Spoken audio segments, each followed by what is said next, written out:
connections in here. So this is, you take the electric box away and then you can get at the expansion, oil chamber expansion.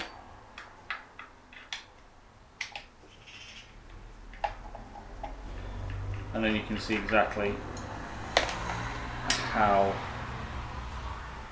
milky the oil is, or if it's going to go milky again, things like that. So as long as all the connections are on the switch is okay, you can just move that just to the side while you get the top plate off. These 4 screws here.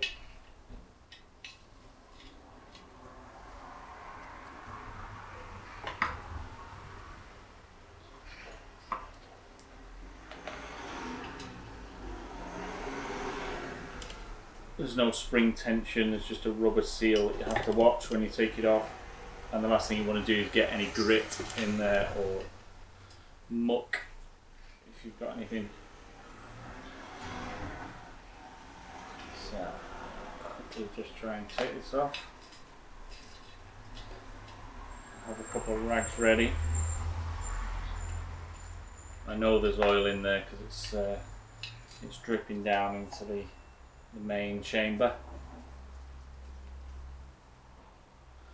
So I shall just take it off, give it a clean.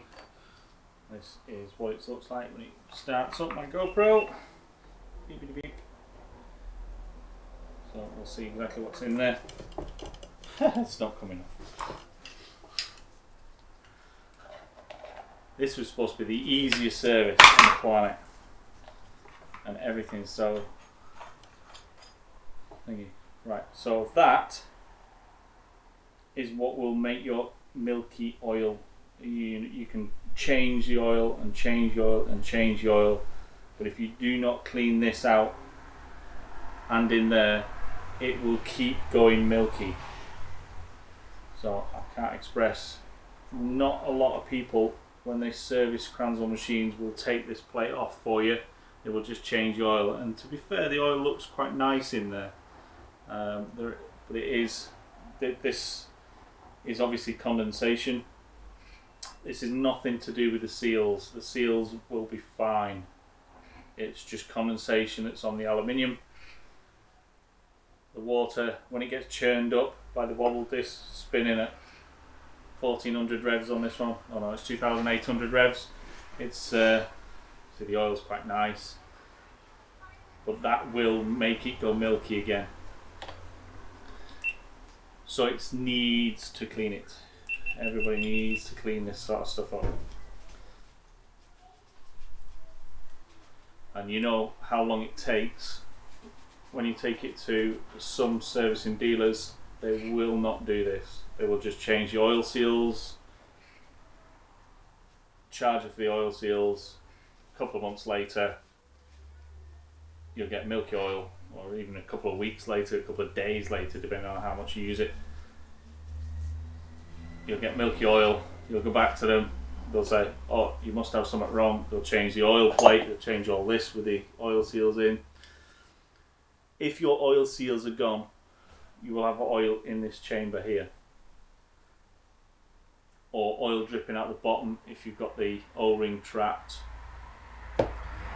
But just milky oil. The seals don't look too bad. We'll show you them a bit later on.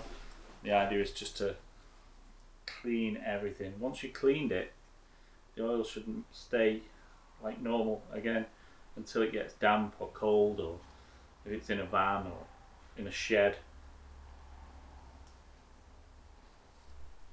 where it can get condensation again, and then it'll start going milky again. Doesn't mean the oil seals are gone.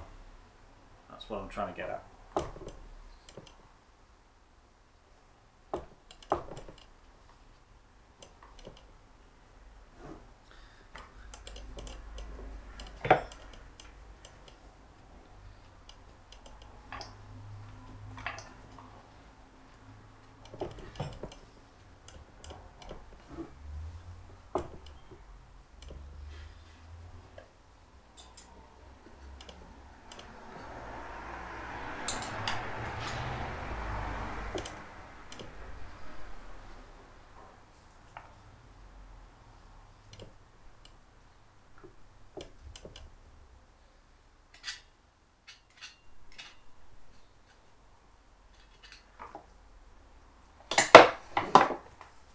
There's lots of little corners and nooks and crannies that you need to get into to clean it properly.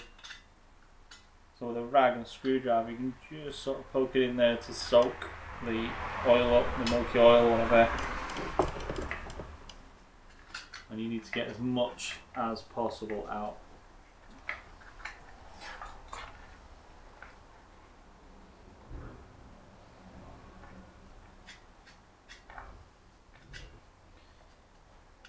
Because if you leave any in, it will go milky again. And back to square one, it's not worth it.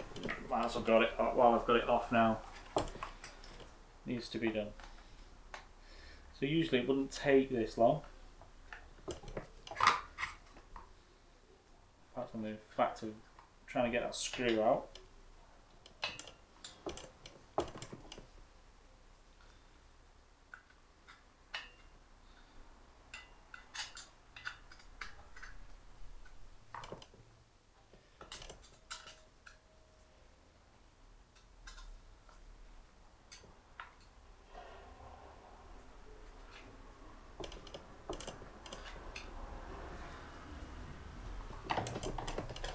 So now, if you look in there now,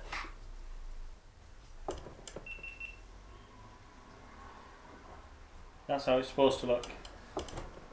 So I'll just clean behind that wobble disc a little bit more inside here, and then I'll just replace this cap. This cap here, when you're going down the hole, you'll go through this square hole here, or this oblong hole. And what you want to do is when you're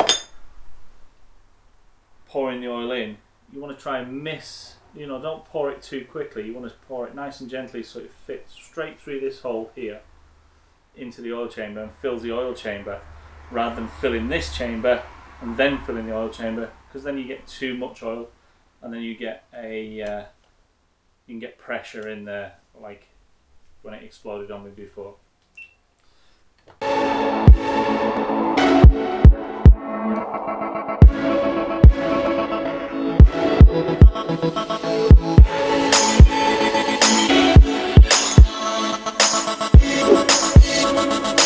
So